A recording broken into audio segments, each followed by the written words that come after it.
Azərbaycan Texniki Universiteti kriptovalyuta platforması Bitget'in Global Blockchain for Use təşəbbüsünə qoşulub.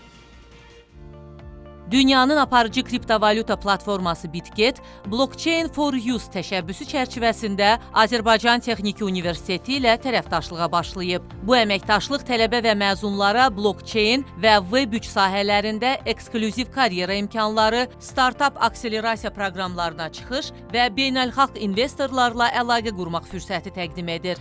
Bununla əlaqədar Bitget'in icraçı direktoru Vüqar Usizadə Astuda Web3 startup necə qurulur mövzusunda interaktiv ustad dərsi keçirib. Bitget birjası olaraq dünyanın 60-dan çox universiteti ilə əlaqə saxlayırıq və çox qürur hissi ilə bildirmək istəyirəm ki, Azərbaycanda ilk dəfə olaraq Texniki Universitetlə bu əməkdaşlığımızı iləri sürürük və bizim məqsədimiz Azərbaycanlı tələbələrin həm iş imkanları ilə təmin etməkdir, eyni zamanda gənc sahibkarlara dəstək olmaqdır və bu gündən etibarən yeni yarışma da təşkil edib və $3000 yaxın mükafat fondu təqdim edirik. Qeyd edək ki, 2018-ci ildə qurulan Bitget dünyanın aparıcı kriptovalyuta birjası və Web3 şirkətidir.